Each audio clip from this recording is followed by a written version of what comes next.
Olá pessoal, aqui é o professor Carlos Eduardo e em tempos de coronavírus, com todas as medidas que estão sendo tomadas e principalmente com a proximidade das eleições, vale a pena essa pausa, esse intervalo para o cafezinho, para a gente poder bater um bate-papo sobre a responsabilidade civil da internet, né, das empresas que disponibilizam esses espaços para a gente poder emitir, né, as nossas opiniões e debater na forma de um bate-papo despretensioso se e quem é responsável pelas notícias falsas que estão sendo veiculadas a todo instante, que podem causar, inclusive, a desinformação da população brasileira com relação às medidas e às cautelas necessárias para se enfrentar esse momento tão difícil que nós estamos passando. Então, vale a pena a gente refletir sobre de quem é a responsabilidade pelas notícias falsas publicadas. A gente vive um tempo com excesso de liberdade dos meios digitais, é verdade, não é? E a gente sabe que notícias falsas podem interferir no cotidiano dos cidadãos, nas nossas vidas, né? Até mesmo em eleições, e causar problemas em épocas de crise, como no caso do coronavírus.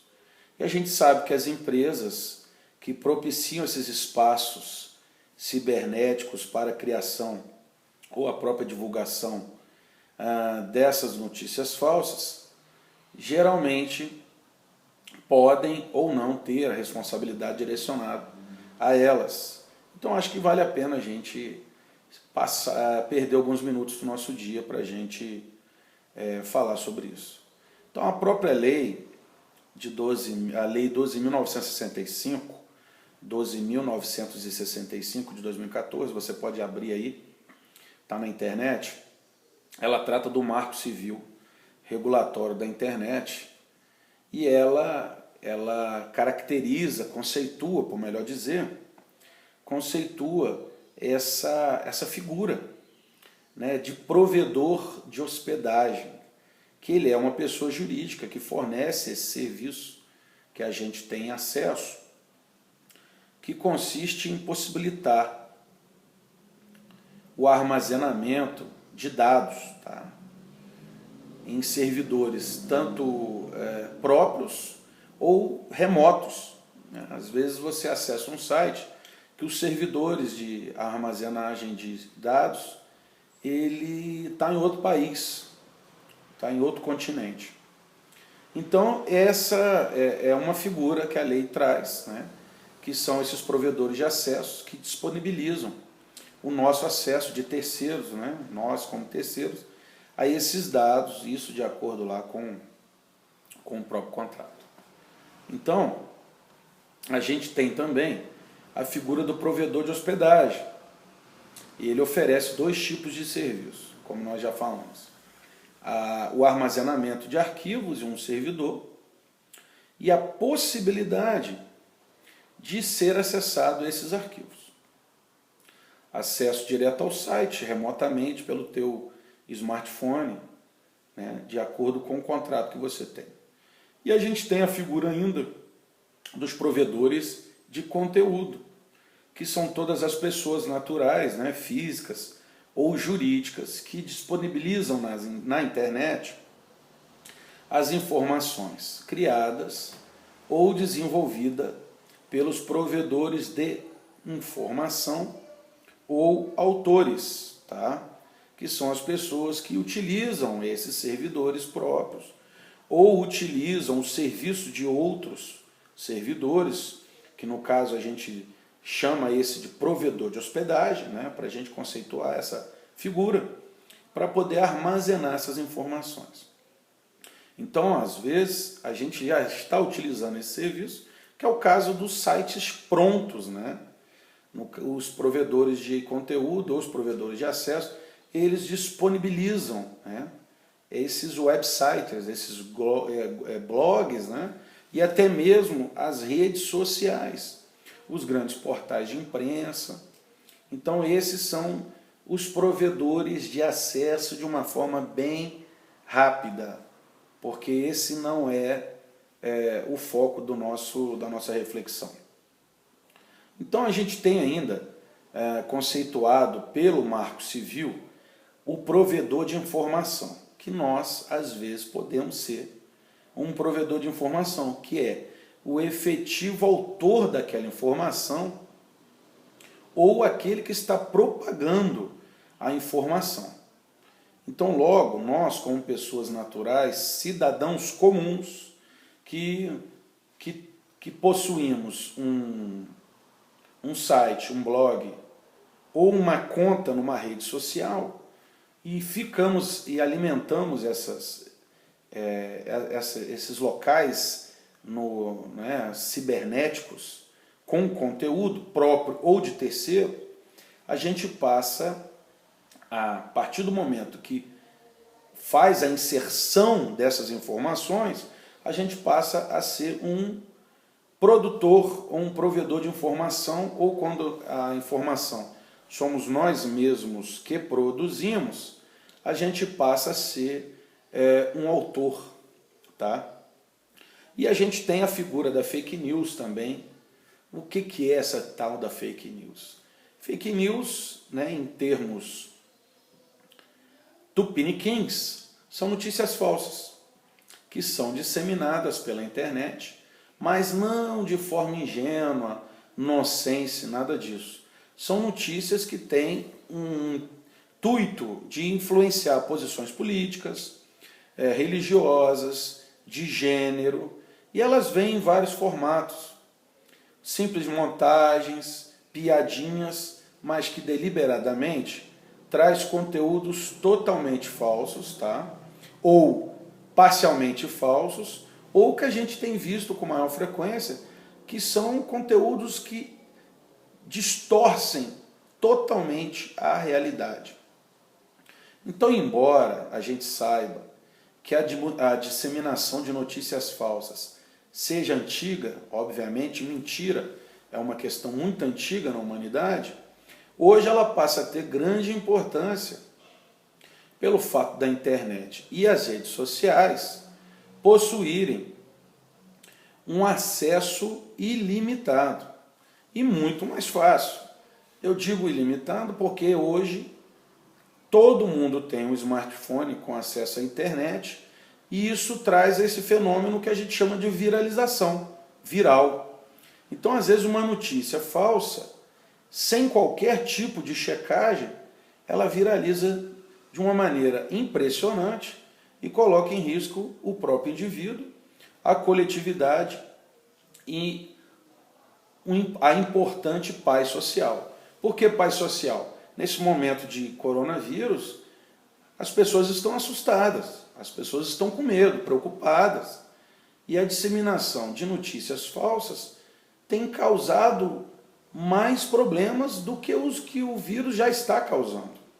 Tá? Então a responsabilidade desses provedores e dessas plataformas pela fake news deve ser o nosso objeto de bate-papo. Tá? Então, assim, extrapolando o direito à liberdade de expressão, que ele é consagrado pela Constituição Federal, a gente está tendo em grande escala e desenfreado a propagação de notícias falsas. Por quê? Percebemos o compartilhamento e o surgimento de milhares de sites que são apenas produtores de notícia falsa. Quando você faz a checagem, se é que nem todos têm essa curiosidade, mas quando a gente faz a checagem, existem sites de checagem hoje, a gente observa que aquele site só veicula notícia falsa.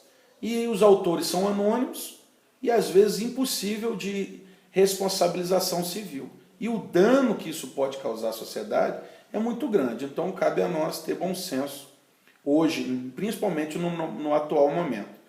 Eu defendo o direito à liberdade de expressão e comunicação, mas entendo também que nós devemos respeitar a individualidade e a dignidade da pessoa humana e os direitos individuais de cada um. A partir do momento que as nossas liberdades individuais, né, são desrespeitadas ou o excesso de garantismo faz com que nós propaguemos notícias falsas sem responsabilização e sem coibir determinadas práticas, a gente tem que tomar cuidado, porque a gente às vezes exige um tratamento do governo para que seja observado e checado e até retirado do ar algumas notícias, mas um grupo de pessoas talvez ache isso como censura. Então é de suma importância esse debate, porque o que é a censura se estamos diante de fatos que são considerados falsos? Então é uma prática muito comum e nós devemos nos atentar para isso. A partir do momento que você tem um site com informações onde fica impossível você identificar os autores, ou que esses ficam escondidos no anonimato da rede, a gente acha que já não fala mais de liberdade de expressão, porque aquele autor, ele é desconhecido, ele é anônimo. Então quem quer ter liberdade de expressão precisa, obviamente, se identificar. Então não vejo, na minha opinião, como censura a retirada do ar de sites anônimos que propagam notícias falsas. No entanto, a gente tem que levar em consideração o que a lei diz, e a lei do Marco Civil da Internet brasileira, que obviamente, repetindo a lei 12.965, ela cria princípios, garantias e deveres, direitos também, para o uso da internet no Brasil.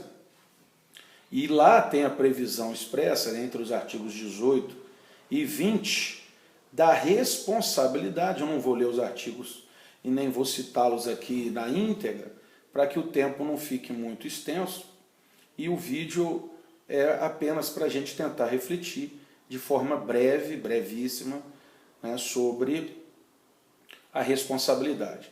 Mas, em certa forma, a lei diz que as plataformas e os provedores, a partir do Marco Civil da Internet, fixem nesse artigo 18 a 20, quem quiser depois dê uma olhada, porque é importante, dizem que a partir do Marco Civil, as plataformas e provedores possuem sim responsabilidade expressa por fazer cessar a divulgação de conteúdo falso, tá? Podendo haver indenização, olha só, podendo haver indenização em caso de lesão. Agora, existem alguns requisitos, né, que somente assim poderá incidir em responsabilização dos provedores. Isso quando eles são notificados a retirar o conteúdo e não se retira. Mas só com isso a gente já começa a derrubar essa máxima mentirosa de que a internet é terra de ninguém.